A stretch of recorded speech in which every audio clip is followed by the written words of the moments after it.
Hey guys, how you doing? Hope you're doing okay. I'm gonna try to give you an overview, perhaps a thorough overview of this article here and this situation. There's a link in the description. I'm not gonna read through the full details because it will get too lengthy. There's a lot of details here. It's gonna break your heart if you read through that. So maybe you would like to check that out, but I feel it's appropriate just to give you an abridged version. I will give a short apology.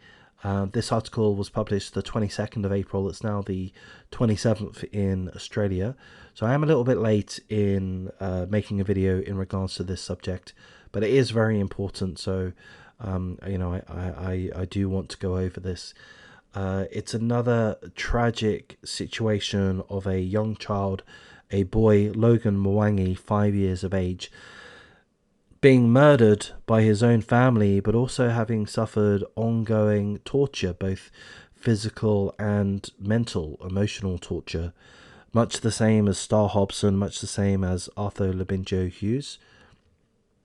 So it is tragic. The good news is that the three suspects have been found guilty of murder. So the three suspects are the stepfather, the mother, and also a 14-year-old boy who was 13 at the time of Logan Mwangi's murder, which occurred in July 31st, 2021. Or rather, that's when they discovered his body. His death may have occurred a day or two prior to that. So there is a picture of Logan Mwangi. We'll have a look at a few pictures of Logan. There's the scumbag mother. She's been found guilty of murder. There's the scumbag father, John Cole. He has been found guilty of murder. He also carried the dead body of Logan Mwangi from their home.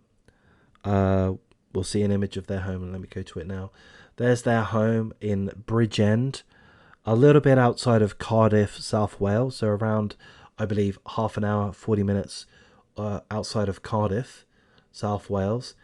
And following the murder of Logan, the stepfather carried his dead body from their home over to here, 250 meters away, and then subsequently dumped his body in, or perhaps more accurately, by a river.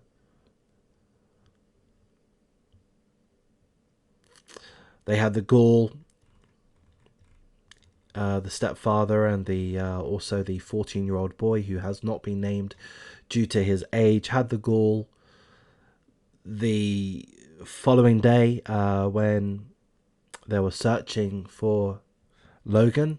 They had the gall to pretend that they were active in the search for him. They knew where he was. They literally dumped his body there.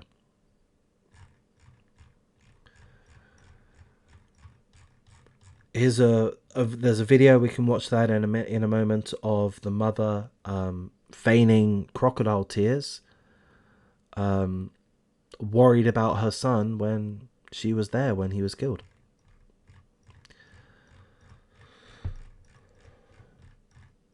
So I'm not, as I say, I'm not going to read through the full details. I'm just going to kind of give you an overview just to keep things a little bit basic. But the stepfather's called John Cole. His name's 40. The mother, Angarad Williamson, 31. There's a teenage boy, as I mentioned. His name hasn't been mentioned due to his age, hasn't been released due to his age. I believe the 14-year-old boy, who was 13 at the time, was a foster child. That's my understanding from another article that I've read through that may be incorrect. It's possible that he was adopted by the scumbag couple, Angarad Williamson and John Cole. He could have been adopted by, I get the impression that he was a foster child. There are comments from other previous foster parents of this boy that say that he was, by far the most troubled person that they had fostered. It seems that he tortured animals. He tortured animals.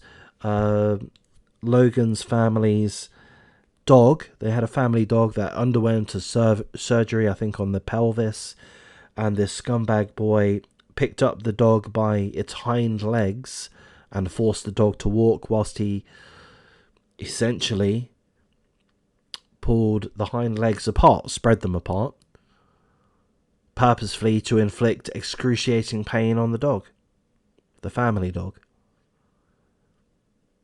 He also sprayed deodorant spray directly into the eyes of the family dog. He's an evil piece of shit. That's the 14-year-old boy, and the 14-year-old boy was directly involved with the beating of young Logan. So the stepfather, John Cole, 40 years of age, I think the article tells us that he's 6'4", 6'5" tall, 15 stone. He's a big guy. Perhaps we'll see him in a video clip in a moment. He's a big guy. Obviously, Logan, 3 stones. Logan isn't. And he would torture, abuse young Logan in many different ways. One example provided in the article is they would have a family takeaway night. Oh, that sounds like fun. Family takeaway night. They would have KFC. They'd all enjoy KFC together. Family night, takeaway night. Other than, young Logan didn't get to have the takeaway. He had cereal. He was forced to have Weetabix. I'm not sure if you're familiar with Weetabix in America, but it's, it's cereal. So the family got to tuck in a nice, tasty, comfort food KFC. Young Logan didn't. Logan was diagnosed with, or tested positive is perhaps the right term, for coronavirus a little under 2 weeks prior to his death. And the family used that as an excuse, as a justification, effectively to lock him in his own room, and basically be neglected by everybody else. There was a baby gate on the door of the room, which acted as a means to stop him, disallow him from leaving the room. When he was fed, he was forced to get away from the door and to face the other way. He was shown no love, no affection. During that time of being essentially imprisoned in what the mother called a dungeon, this room that only he was, that's the only place he was allowed to be. His stammer got increasingly worse. He was wetting his bed. He had also began to self-harm. 5-year-old boy self-harming. I'm not a psychologist, but that strikes me as bad.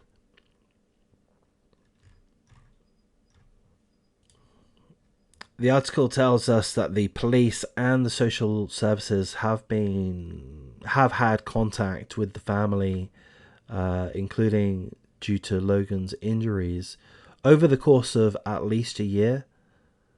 Logan had a burn on his neck about a year prior to his death, and that was somewhat investigated by the police, if I recall correctly, but essentially nothing came of it.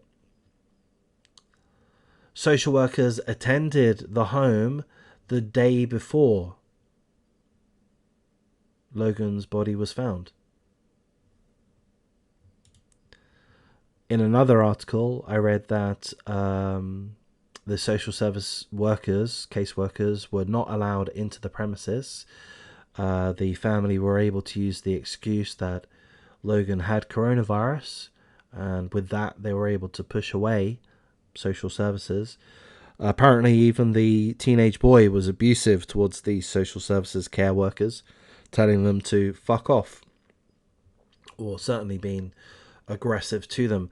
Social services were fully aware of the stepfather's criminal history. So it's quite a lengthy criminal history that he has. Let me check. The stepfather has a record for assault, burglary, possessing cannabis, resisting a police officer, blackmail, and perverting the course of justice. So he's a known essential career criminal. In addition, he is or was a National Front member. For those that don't know, the National Front is or was, I presume it's still going to some extent, an English or United Kingdom based organisation, which essentially is a racist organisation as far as I understand, right wing, very, very, very far right wing organisation, essentially neo-Nazis. I believe that's a roughly accurate description of the National Front. Skinheads, think of skinheads with, bother boots as they're known. And, he looks to fit the part. He was a member of that racist organization. That may have played a part in the motive for his hostility towards Logan. And I believe what I'm saying is going to be accurate. I'm only mentioning this because it seems potentially relevant. But Logan, his full name, Logan Mwangi, I believe, and I am guessing that his father is of African descent. That would be my guess. So I believe, according to this racist stepfather, that's an issue for Logan to have some level of African DNA or some level of African genes within him, is enough, seemingly, for the evil stepfather to find justification in torturing the young boy, physically and also emotionally. They called him Cocoa Pop, which would be a racial epithet, presumably because he's not fully white, something along those lines. More importantly, perhaps, the stepfather physically abused young Logan seemingly on an ongoing basis. The medical examiners believe that Logan suffered sustained, ongoing physical abuse. The stepfather would use army-style punishments on Logan, forcing him to do press-ups until Logan was in tears and would collapse on the floor. Logan was also made to stand outside of the house in his pajamas. Again, this is South Wales, United Kingdom. Let me tell you, it can get cold in the United Kingdom.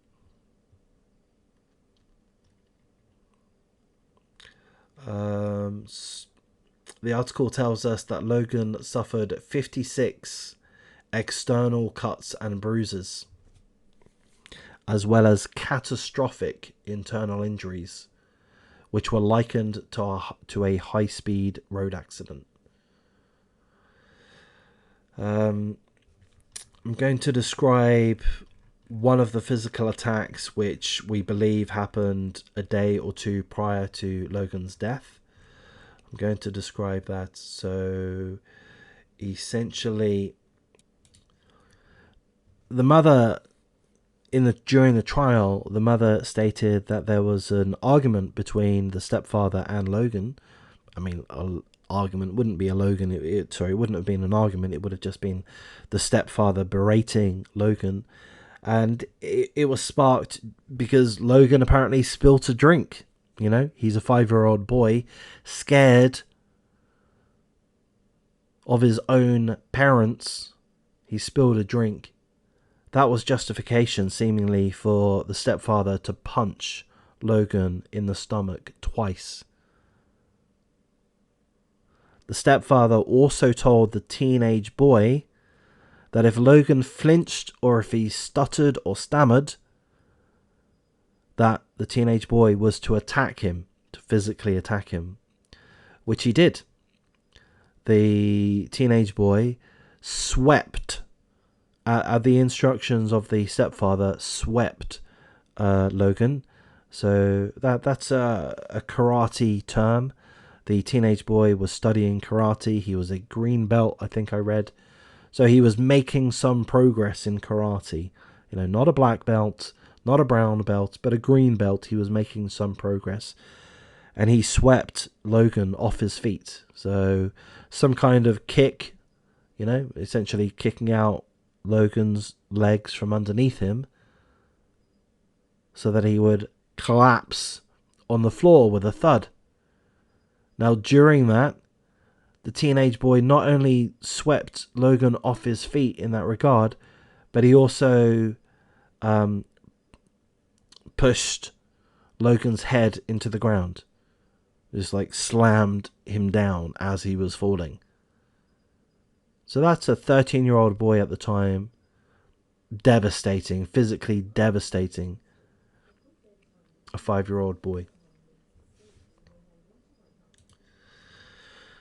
2 days after that attack, the mother phoned the police at 5:45 a.m. reporting Logan missing, claiming that she woke up and the boy had gone.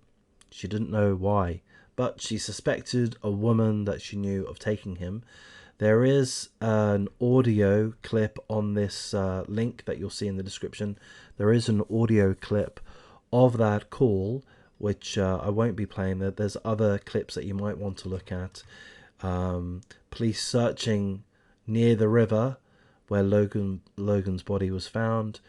We will look at one video quickly of police attending the premises, their home, their flat, their house, and we'll see the mother claiming ignorance. She doesn't know what's going on.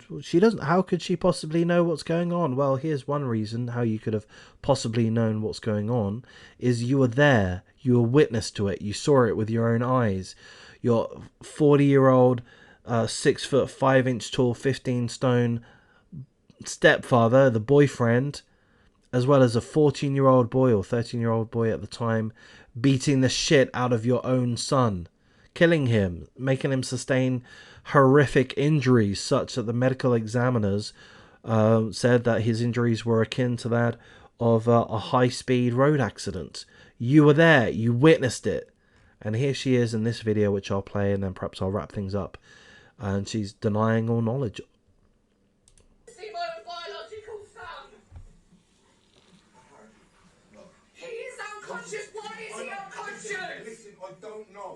I don't know. Right now, the best... All I'm getting is answers like this. Why is no one telling me what's going on? I don't know.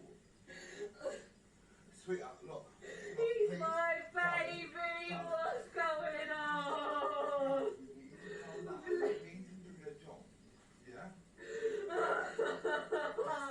I do. I'm not saying it's not reasonable. If he's unconscious, he needs me. He needs warm clothes. He needs mum. He needs his love. It's okay.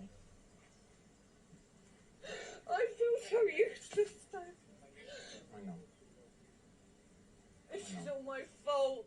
I'm not allowed to... Yeah, it is all her fault. It is all her fault. She's the mother. I presume she split up with the father. And of course, full condolences to the father, the biological father. Full condolences to the father and the extended family. But seemingly, as far as I understand, she broke up at some point with the biological father. And at some point, she entered into a relationship with this career criminal, this thug, this National Front neo-Nazi skinhead, quite literally. That's who you, forgive my facetiousness, that's who this fucking whore, I'll say that, forgive me for that, hooked up with. She decided it would be a good idea to hook up with this fucking evil scumbag. And you did. And you also invited a foster child into your family home. It turns out that that foster child is also a sick C word. And you just watched, and you just enabled. That's what you did. Angarad Williamson, mother of 5-year-old Logan. You just watched. You didn't stop these guys. You didn't stop them.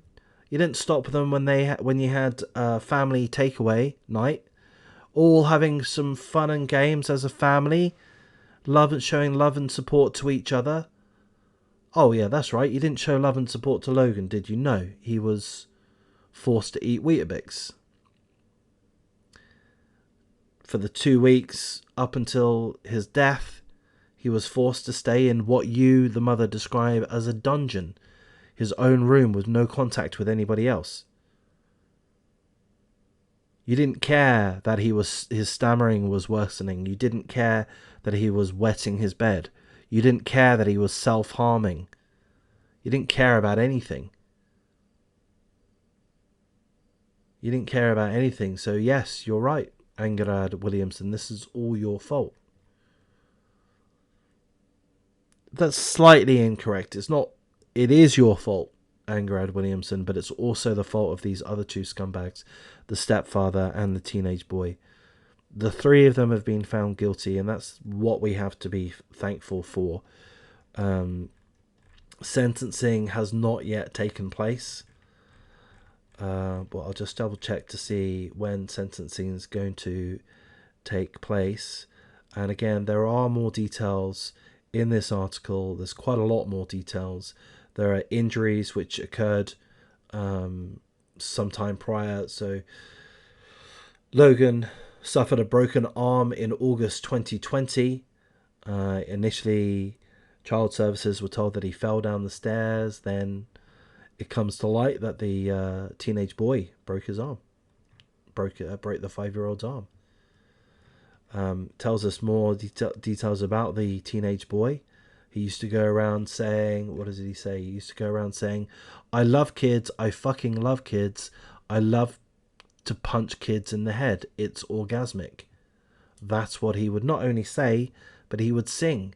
He's a fucking sick psychopath. There's a video of the stepfather carrying Logan's dead body to the river to be dumped. There's quite a bit more information here, and there's also the whole subject of how Child Services failed young Logan, as they also failed Star Hobson, as they failed Arthur Labinjo Hughes.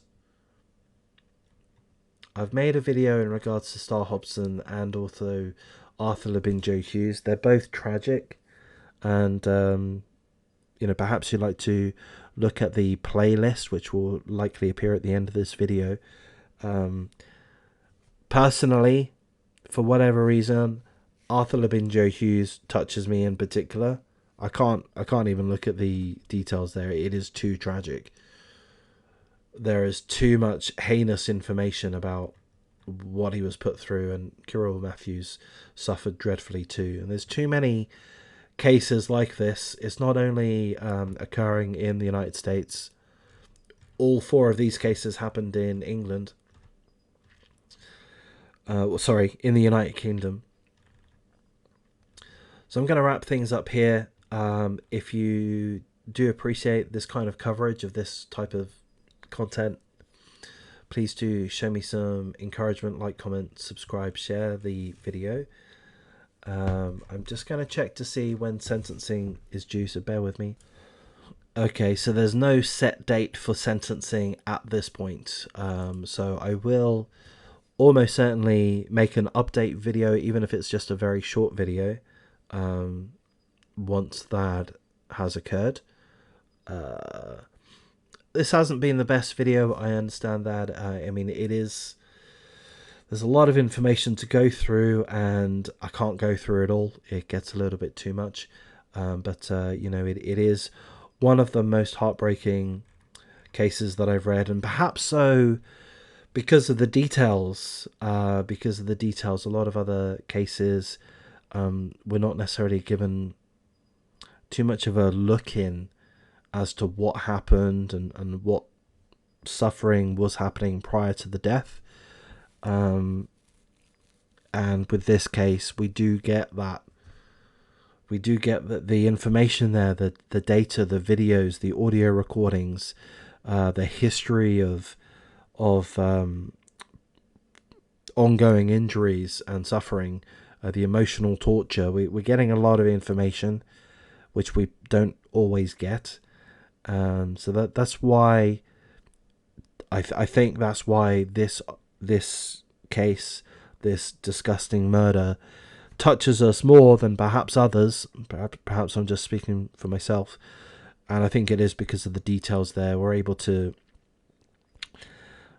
just empathize that much more. You know, we can see it and we just feel it that much more when we get the more in-depth information. So I mean that the reason why I'm saying that, I think, is just to say that those other cases that perhaps the articles don't provide too much information, they are likely, unfortunately, as equally tragic, as equally horrific and evil as this case here, even though with lesser details they perhaps don't have quite the same emotional impact on us. And I'll just wrap things up here, as I say, and the last thing I'll say is, look, if you are finding that you are having an emotional, mental impact from this subject, some other similar subjects, take a mental health break. I have to. I am trying to make multiple videos every single day, but I'm struggling to do that, partly due to procrastination. You know, life is busy. It's difficult to find the time, the energy to prepare these videos, even though my preparation isn't extensive. But also because by going over these very, very dark topics and being affected by them emotionally in the moment, you know, it takes a toll. It's having an effect on my mentality to some extent, and at some point I just can't face it all the time, because it's unpleasant. I've got to have some light in my life. I've got to have some fun. I've got to have some relaxation. So I can't always make the videos. And my point there is, yeah, look, we all need to take a mental health break. So especially if you're listening right now, 27 minutes in, thank you for doing that if that is the case. But go away, put this down, do something fun, whatever it happens to be. Go out for a walk, speak with your family members, play a video game, watch Coronation Street, whatever it happens to be, but do something else. Thank you for your time. And of course, we pray for the lost soul of Logan Mwangi, and full condolences to his family, his biological father, and we offer them all of the love that we can in a virtual sense. So I'll thank you for your time.